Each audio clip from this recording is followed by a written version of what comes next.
माधुरीताई,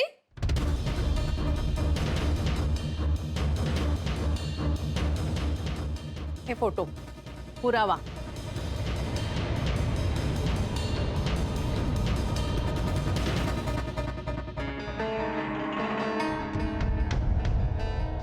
काय हे फोटो बघून तरी काही आठवतंय का गुरुनाथ?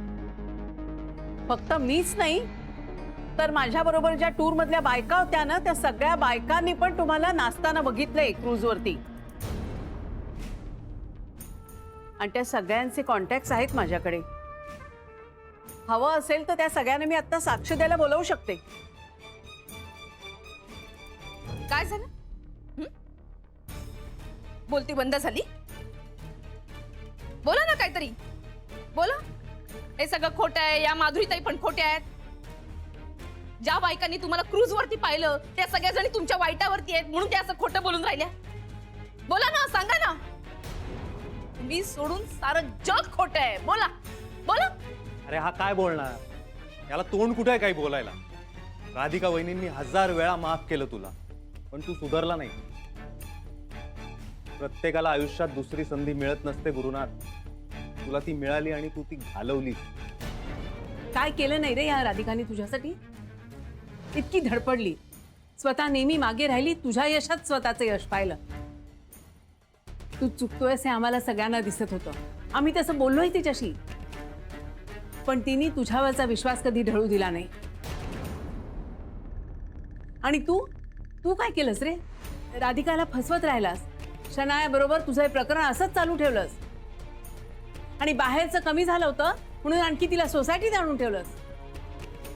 सोसायटीतल्या बायका मुलींवर तुमच्या वागण्याचा काय परिणाम होईल याचा तरी विचार केलास का रे कधी? सोसायटीतलं सोड, त्याला स्वतःच्या घरात काय चाललं होतं त्याचा तरी विचार केला का कधी त्यानं?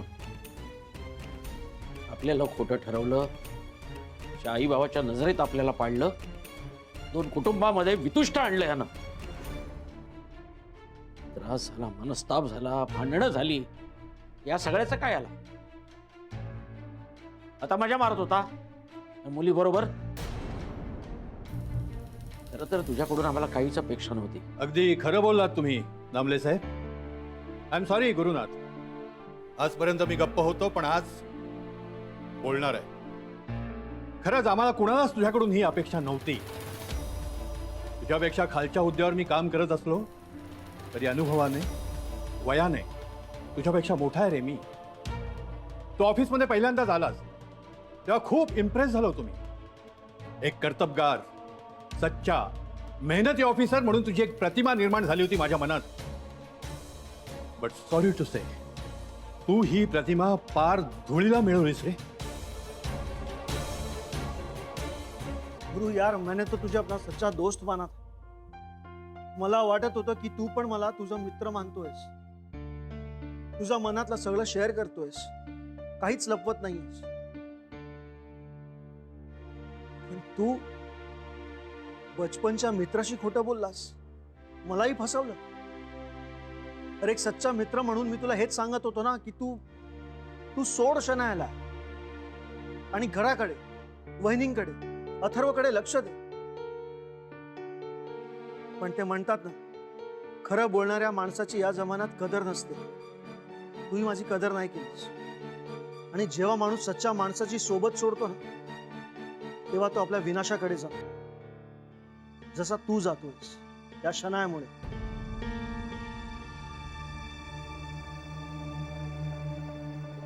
तू बोल यार काहीतरी यार। It's high time you sed something now. सांगून टाकणे या सगळ्यांना। And you don't blame me, okay? मला बोलायची काही गरज नाहीये। का गरज नाहीये? खरं तर हे जे काही झालंय त्याला तूही तितकीच कारणीभूत आहेस। खऱ्या प्रेमाची किंमत तुला तरी कुठे कळली शनाया? तुला फक्त खोटेपणाचा आव हवाय बास। पैसा, मस्ती, मजा, ऐशो आराम इतकंच हवंय। खऱ्या प्रेमाची कदर ना तुला आहे ना गुरु सरांना आहे। वा, आता तूही बोलायला लागलास वाटतं श्रेयस। सॉरी सर, पण खरं तर हे खूप आधीच बोलायला पाहिजे होतं मी। नोकरी जाईल या भीतीने गप्प बसलो इतके दिवस। मग आता नाहीये का? भीती आहे ना, आहे. पण म्हणून आता गप्प नाही बसणार मी. तुम्ही दोघांनी तुमचं पाप लपवण्यासाठी माझा वापर केला. श्रेयस फार बोलतोय सर. हो, माहितीये मला, पण खरं तेच बोलतोय. आणि मला माहितीये तुम्ही काय कराल. फार फार तर नोकरीवरून काढून टाकाल ना. ठीक, पण आता मी तुमची साथ देणार नाही.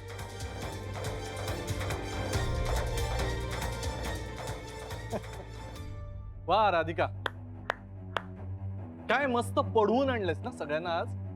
कसे चटाचटा बोलतायत सगळे पोपटासारखे. हं?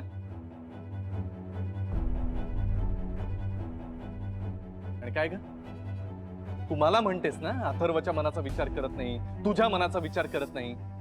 तू केलास का माझा विचार? आज माझा वाढदिवस आहे आणि मला काय गिफ्ट दिलंस? हे सगळ्यांची बोलणी खाण्याचं गिफ्ट. वा, क्या बात है राधिका. हे सगळं आनंदानं नाही करून राहिले मी. आपल्या नवऱ्याच्या वाढदिवसाच्या दिवशी असं वागायला कुठल्या बाईला आवडेल?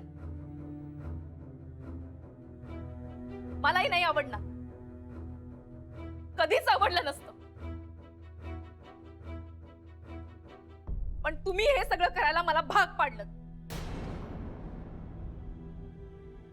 खरं तर सिंगापूरला तुम्हाला दोघांना पाहिलं ना, तेव्हाच मी हे करू शकत होते, पण नाही केलं. इथे आल्यानंतर आई बाबांसमोर जाब विचारू शकत होते, पण मला हे आई बाबांसमोर करायचं नव्हतं. कारण माझा जरी विश्वास उडाला असला तरी आई बाबांचा तुमच्यावरती खूप विश्वास आहे. त्यांनी केलेल्या संस्कारांवरती विश्वास आहे. पण दुर्दैवानं तुम्ही ते सगळे संस्कार विसरून गेला.